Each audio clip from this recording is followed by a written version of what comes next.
Hello, my dear students. Myself Puspendra Bhardwaj, Assistant Professor, Department of Education, Jyoti Vidyapeeth, women's university Jaipur. Pedagogy of economics में आज हम पढ़ने वाले हैं आज sector of Indian economy. Sector of Indian economy में आज हम डिस्कशन करेंगे इकोनॉमी में कितने सेक्टर्स हैं इंडियन इकोनॉमी में। Primary sector, secondary and tertiary sector, इन तीनों के ऊपर आज डिस्कशन करेंगे। India is the fastest growing large economy in the world with an enormous population, favorable demographic, and high catch-up potential due to low initial GDP per head. As per the World Bank data in 2017, India became the sixth largest economy with a GDP of US dollar 2.59 trillion. Relegating France to the 7th position. India is likely to surpass the United Kingdom in the world largest economy ranking in 2019, according to a report by global consultancy firm PwC. According to World Economy Outlook report of IMF, India's economy is expected to grow by 7.5% in the 2019-20 fiscal year, keeping an upward trajectory as the rest of world slumps. According to the report, India economy is poised to pick up in 2019, benefiting from lower oil prices and a slower pace of monetary tightening than previous expected as inflation pressure is, the report said. As per Central Statistics Office CSO, Ministry of Statistics and Program Implementation MOSPI, the growth in GDP during 2018-19 estimated at 7.2% as compared to the growth rate of 6.7% in 2017-18. जो India है, India के अपन ने इसकी India की economic positions देखी world में क्या है। सिक्स लार्जेस्ट इकोनॉमी बन गया है इंडिया जीडीपी के अकॉर्डिंग देखें तो 2.59 ट्रिलियन डॉलर्स की है इंडिया की जीडीपी 2017 देखें तो। और economic sector, economic activities result in the production of goods and services, while sectors are the group or economic activities classified on the basis of some criteria. The Indian economy can be classified into various sectors on the basis of ownership, working conditions, and the nature of the activities. All economic activities was in the primary sector during early civilization. After the surplus production of food, people's need for the other products increased, with led to the development of the secondary sector. The growth of secondary sector spread its influence during the industrial revolution in the 19th century. A support system was needed to facilitate the industrial activity. Certain sectors like transport and finance played an important role in supporting the industrial activity. जो India की जो है activity, वो primary sectors की जो बात करते हैं तो प्राइमरी इंडिया के इकोनॉमिक सेक्टर्स की बात की जाए तो उसको 3 बेसिस में डिवाइड किया गया है, क्लासीफाइड किया गया है। First is the on the basis of activity nature, second is on the basis of work condition, and third is on the basis of assets ownership. तो फर्स्ट की बात करें तो on the basis of activity nature, तो ये divide किया गया है। मोस्टली तो 3 पार्ट्स होते हैं, primary sector, secondary sector and tertiary sector, लेकिन इसको 2 पार्ट्स में भी और बांटा गया है। वो है क्वांटरनरी एक्टिविटीज़ और क्यूनरी एक्टिविटीज़। और on the basis of work conditions, इसको टू पार्ट्स में डिवाइड किया गया, organise sector and unorganise sector. And third classification देखिए on the basis of assets ownership, तो इसमें देखिए public sector and private sector. तो हम डिस्कस करते हैं first on the basis of activities nature. तो देखिए इसमें primary sector, in primary sector of economy activities are undertaken by directly using natural resources. तो प्राइमरी सेक्टर्स में जो जितनी भी एक्टिविटी होंगी इकोनॉमी के अंदर, वो सारी की सारी डायरेक्ट यूज होंगी, नेचुरल रिसोर्सेज का डायरेक्ट यूज करते हुए होंगी। लाइक फॉर एग्जांपल देखें एग्रीकल्चर में हम बात करते हैं तो जो नेचुरल रिसोर्सेज का डायरेक्ट यूज किया जाता है। माइनिंग देखें और फिशिंग देखें, डायरेक्ट फिशिंग, फॉरेस्ट्री देखें, dairy etcetera are some example of this sector. Agriculture में डायरेक्ट यूज लेते हैं, माइनिंग में, फिशिंग में, फॉरेस्ट्री में, डेयरी में डायरेक्ट प्रोडक्ट जो भी प्रोडक्ट नेचुरल रिसोर्स है जो उनका हम डायरेक्ट कंजप्शन करते हैं, तो प्राइमरी सेक्टर में सारी एक्टिविटीज़ शामिल होती है। It is called so because it's form the waste for all the other products, since most of the natural products we get are from agriculture, dairy, forestry, fishing. It is also called agriculture and allied sector.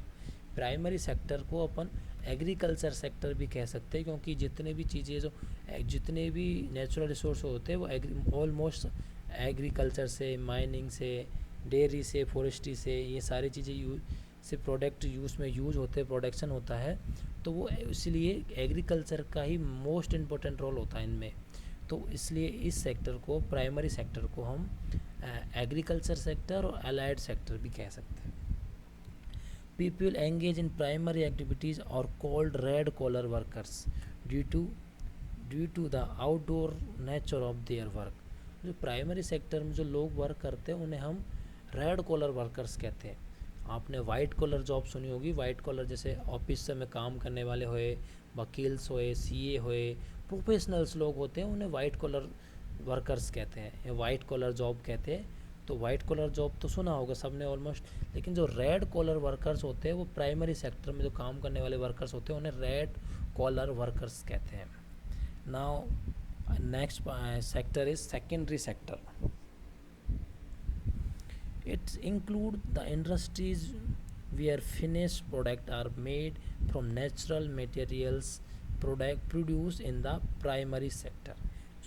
Secondary sector होता है, इसमें industries को use किया जाता है। Industrial जो भी चीज़ें होती हैं, इंडस्ट्रियल सेक्टर होता है, उसको सेकेंडरी सेक्टर माना जाता है।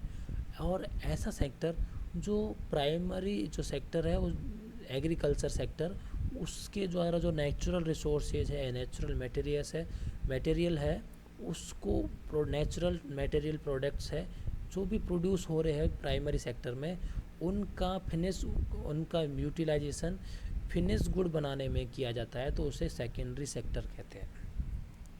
Industrial production, cotton fabric, sugar cane production etcetera activities comes under this sector. जो सेकेंडरी सेक्टर है इसमें इंडस्ट्रियल प्रोडक्शन होता है, जैसे ऑटोमोबाइल सेक्टर, ये सारी चीज़ें हुई, कॉटन्स फैब्रिक हुए, शुगर कैन से प्रोडक्शन, जो भी चीज़ें होंगी वो सेकेंडरी सेक्टर में ही होंगी। तो ये जो एक्टिविटीज़ होती है सारी सेकेंडरी सेक्टर्स की एक्टिविटीज़ है। Hence, it's the part of a country's economy that manufactures goods rather than producing raw materials. Since this sector is associated with the different kind of industries, it is also called industrial sector। इसमें बहुत सारी प्रकार की industrial involve रहती है sector में, इस कारण से इसे सेकेंडरी सेक्टर के साथ साथ इंडस्ट्रियल सेक्टर भी कहा जाता है। Pupils engage in secondary activities are called blue collar workers। जो प्राइमरी सेक्टर या एग्रीकल्चर सेक्टर में जो वर्कर्स काम करते हैं उन्हें तो हम रेड कॉलर वर्कर्स कहते हैं, जबकि सेकेंडरी सेक्टर या इंडस्ट्रियल सेक्टर में काम करने वाले वर्कर्स को हम ब्लू कॉलर वर्कर्स कहते हैं। Example of manufacturing sector, small workshop producing pots, artisan production, mills producing textile, factories producing steel, chemicals, plastic, car, food production such as brewing plants and food processing, oil refineries. जो ये सारी सारी industries है वो ये सारी सारी primary और सेकेंडरी सेक्टर में इन्वॉल्व रहती है. कोर इंडस्ट्रीज़ देखे, 8 core industries are electricity, steel, refinery products, crude oil, coal, cement, natural gas and fertilisers. ये इंडिया की कोर इंडस्ट्रीज़ में शामिल होती है सारी चीज़ें. जो 8 नाम में है मैंने, ये 8 होते हैं जो कोर इंडस्ट्रीज़ कहलाती है इंडिया की इकोनॉमी में. The index of 8 core industries in monthly production index, which is also considered as a lead indicator of the monthly industrial performance. The index of 8 core industries compiled based on the monthly production information received from the source agencies. तो ये सारी चीज़ें जो core industries है यही depend इन तो जिनका जो परफॉर्मेंस देखी जाएगी इन सारी इंडस्ट्रीज एक तरफ रखे जाके और ये 8 इंडस्ट्रीज़ को एक साथ तरफ देखे जाएगा तो लगभग जो रेशियो होगा इनका ज़्यादा रहता है लगभग. Now third sector is tertiary sector और service sector. This sectors activities help in the development of primary and secondary sector. जो टर्सरी सेक्टर है और सर्विस सेक्टर है ये हेल्प करता है डेवलप प्राइमरी और सेकेंडरी जो सेक्टर है उनको डेवलप करने में हेल्प करता है tertiary sector. Why it's help economic activities in tertiary sector do not produce a good but they are an aid और a support for the production. जो टर्सरी सेक्टर है इसमें किसी प्रकार का प्रोडक्शन नहीं होता है, किसी भी तरह का प्रोडक्शन नहीं होता, लेकिन ये सपोर्ट रोल निभाते हैं, सपोर्ट करते हैं प्रोडक्शन किस तरीके से करना है किस तरीके से नहीं करना है. तो ये सपोर्ट रोल प्रोवाइड करवाती है टर्सरी सेक्टर प्राइमरी को और सेकेंडरी सेक्टर को. गुड्स ट्रांसपोर्टेड बाय ट्रक्स और trains, banking, insurance, finance etcetera comes under the sector. It provides the value addition to a product same as secondary sector. This sector jobs are called white collar job. हमने पढ़ा इससे पहले primary sector में जो होंगे वो red collar jobs workers होंगे, secondary में हमने पढ़ा ब्लू कॉलर जॉब, और जो सर्विस सेक्टर है टर्सरी सेक्टर है इसमें जो वर्कर्स होंगे उनको जो भी काम करने वाले लोग हैं उनको वाइट कॉलर जॉब कहते हैं.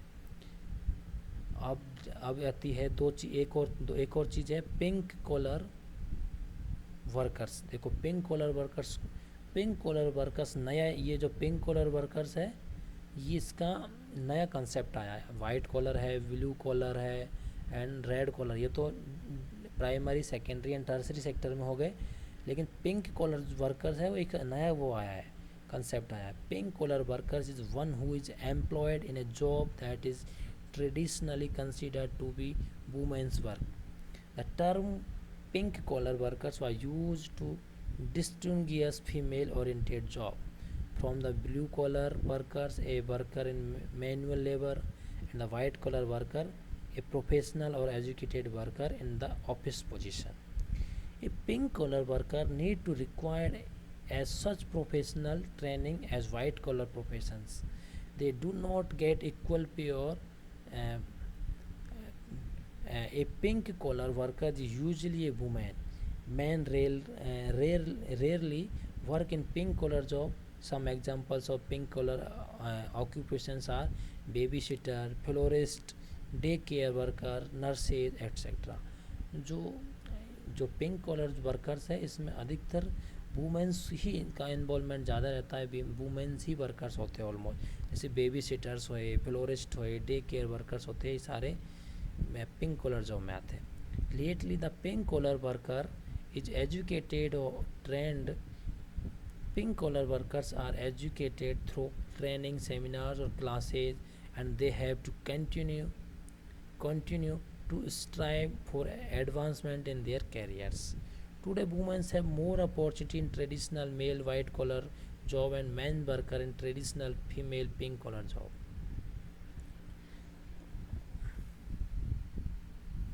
अब कुछ एक बात और आती है सनराइज इंडस्ट्रीज और एक होती है सनसेट इंडस्ट्रीज। अभी हमने डिस्कस की इतनी सारी इंडस्ट्रीज टर्सरी सेक्टर के अंदर, कुछ उसमें दो चीज़ें हैं, एक सनराइज इंडस्ट्रीज और एक होती है सनसेट इंडस्ट्रीज। तो सनराइज इंडस्ट्रीज़ के ऊपर डिस्कस करें। Sunrise industries is a term use for A sector that is just in its infancy but show promise of a rapid boom. ऐसी इंडस्ट्री जो बूम की स्थिति में होती है मार्केट में, उनके से मार्केट शेयर्स होते हैं, वो मार्केट शेयर्स की प्राइस होती है वो तेज़ी से बढ़ रही होती है, वो तेज़ी से ग्रोथ कर रही होती है, इनको सनराइज इंडस्ट्रीज़ कहते हैं। The industry is typically characterized by high growth rates, high degree of innovations, and generally have plenty of public awareness about the sector, and investors get attracted to its long-term growth prospectus. On other hand, sunrise industries' rapid emergence may threaten a competing industry sector that is already in decline because of its dim long-term prospectus, such as industries referred to as a sunset industry। और जो ऐसी industries है जो जिसकी जो rapid emergency एकदम से तेज़ी से हाई ग्रोथ रेट नहीं होती है, लो ग्रोथ रेट रहती है, इनोवेटर्स जो इन्वेस्टर्स होते हैं उनके इंडस्ट्रीज़ में काम वो डिम लॉन्ग टर्म प्रोस्पेक्टस होता है, इस सब की वजह से ही जो इंडस्ट्रीज़ होती है ये उसको हम सनसेट इंडस्ट्रीज़ कहते हैं। Existing Indian sector that can be termed as sunrise sector and likely to hold us in good stead in the future in the term of employment generation and business growth are जो sunrise industries है वो देखो information technology हुई, telecom sector, health care, infrastructure sector, retail sector, food processing industries, fisheries, ये सारी चीज़ें।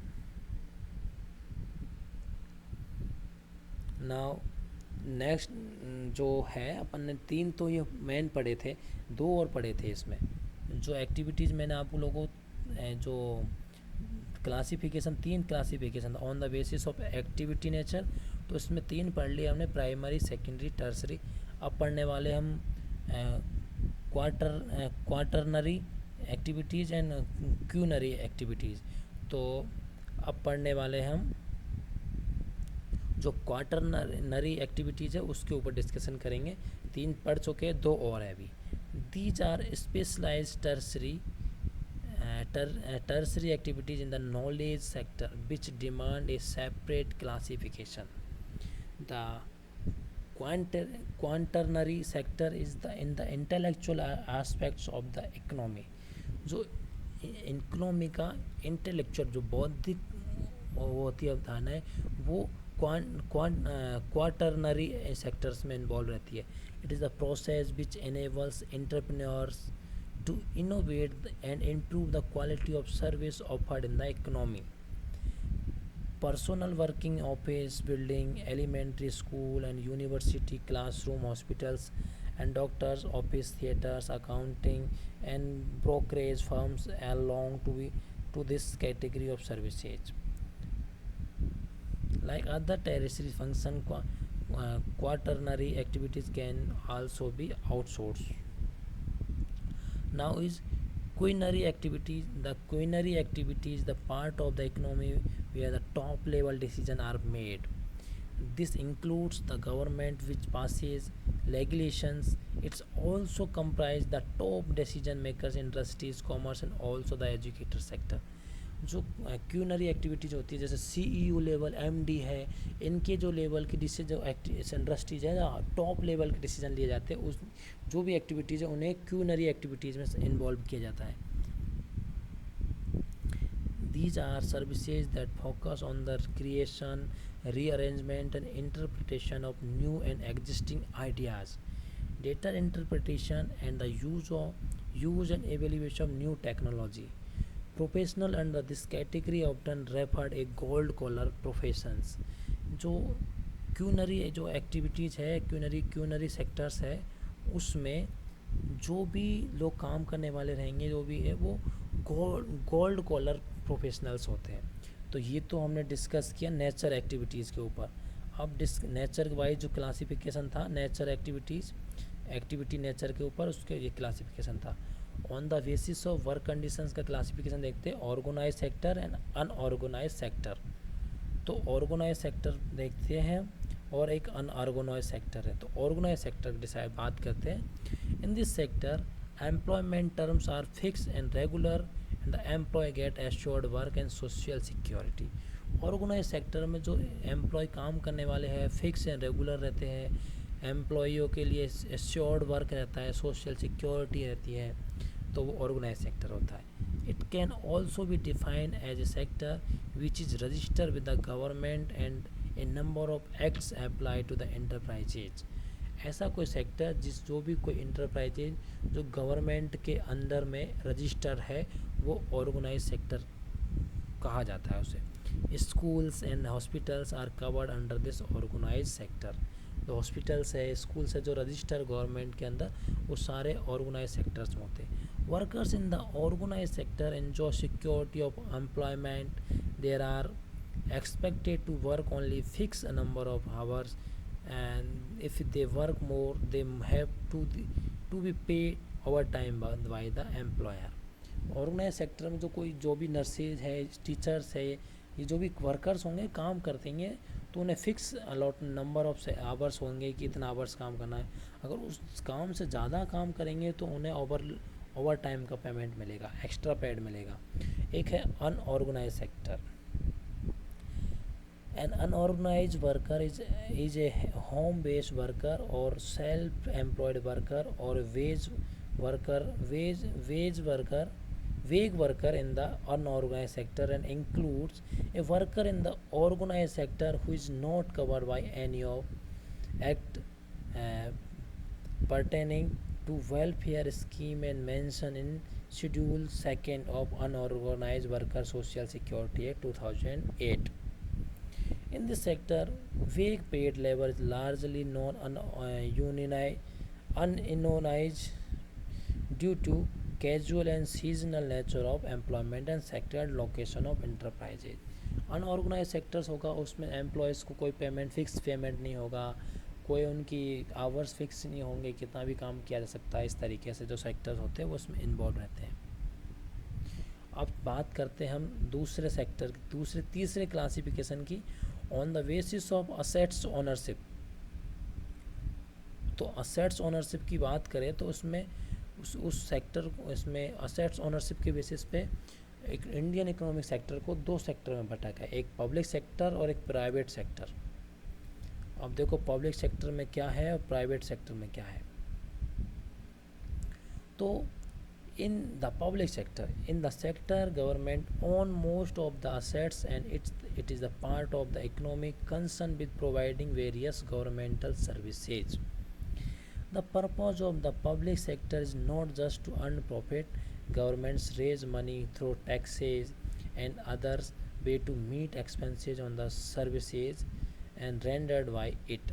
जो government sector है, पब्लिक सेक्टर है, इसको गवर्नमेंट सेक्टर भी कह सकते हैं। अधिकतर जो असेट्स होंगी, अधिकतर जो सर्विसेज होंगी, वो सारी की सारी गवर्नमेंट के द्वारा प्रोवाइड की जाएंगी। ठीक है, गवर्नमेंट्स इसमें कोई स्पेशली प्रॉफिट को अर्न करने के लिए काम नहीं करती है, बल्कि लोगों की भलाई के लिए काम करती है इसमें। ओके, और तो जो ये हो गया। अब पब्लिक सेक्टर एंटरप्राइजेज, उनका क्लासिफिकेशन पहले किया गया, अभी क्लासिफिकेशन किया गया है एक महारत्न, नवरत्न और मिनी रत्न।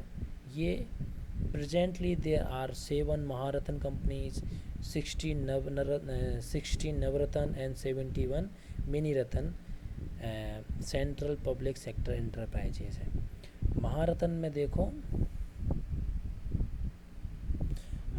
देखो भारत है, भी इलेक्ट्रिसिटी लिमिटेड, BHEL है, भेल बोलते हैं इसको शॉर्ट में, कोल इंडिया लिमिटेड जिसको सिल बोलते हैं, and GAIL India limited, Indian oil corporation limited, NTPC limited, oil and natural gas corporation limited and steel authority of India limited.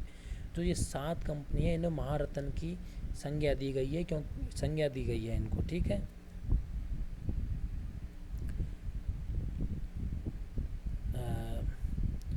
Navratna status देखो, मैंने 16 कंपनियाँ बताई थी आपको नवरत्न के लिए, मिनी रत्न के लिए 17 बताई है। इसके लिए ये क्या क्राइटेरिया फिक्स किए गए हैं कि ये नवरत्न कंपनी होगी, उसके लिए जैसे कि फॉर एग्जांपल कि वो पूरा एवरेज एनुअल टर्नओवर उस कंपनी का 25,000 करोड़ हो ड्यूरिंग द लास्ट 3 ईयर्स से, एंड उसका annual worth more than 15,000 crore during at the last 3 years. ये क्राइटेरिया डिसाइड किया है, क्राइटेरिया आपको प्रोवाइड है हर चीज़ में। तो क्राइटेरिया की इनके फिक्स टर्म एंड कंडीशन दी है कि ये इतना प्रोडक्शन आपका एनुअल टर्नओवर है, एनुअल आपके नेटवर्थ इतनी होगी लास्ट 3 ईयर्स में, और इतना आपका अगर प्रॉफिट टैक्स है, after tax profit after tax है, तो उसके बेसिस पे Navratna, mini ratna and Maharatna company का स्टेटस दिया गया है। तो ये थे private public sector. Now we will discuss the private sector. The private sector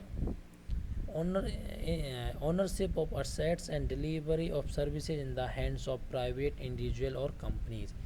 जो ओनरशिप होगी इसमें असेट्स की और सर्विसेज की डिलीवरी की, वो इंडिविजुअल और कंपनीज के हैंड्स में रहेगी, प्राइवेट के इंडिविजुअल्स लोगों के हाथ में रहेगी। It is sometime referred as the citizen sector which is run by private individuals or group, usually as a means of enterprise for profit, and it's not controlled but regulated by the state. Activities in the private sector are guided by the motives to earn profit. To get such services we have to pay money to these individual and companies. तो public sector में तो क्या आपने देखा government के under में रहती है सारी चीज़ें, प्राइवेट सेक्टर में इंडिविजुअल, प्राइवेट इंडिविजुअल और कंपनीज का हैंड में रहेगी। पब्लिक सेक्टर में सरकार का जो मोटिव्स होता है वो प्रॉफिट अर्न करनी होता है, जबकि प्राइवेट सेक्टर का जो मोटिव है वो प्रॉफिट मैक्सिमम से मैक्सिमम प्रॉफिट अर्न करना होता है। हमें सर्विसेज जो प्रोवाइड होंगी उनका पे करना पड़ेगा, पब्लिक सेक्टर में हमें फ्री में प्रोवाइड हो जाती है। इस तरीके से दोनों में डिफ्रेंशिएट किया है अपन ने। तो ये आज हमने डिस्कशन किया है इंडियन इकोनॉमी के सेक्टर्स के बारे में, सेक्टर ऑफ इंडियन इकोनॉमी के। नेक्स्ट क्लास में नेक्स्ट चैप्टर के साथ मिलेंगे बच्चों। Thanks a lot.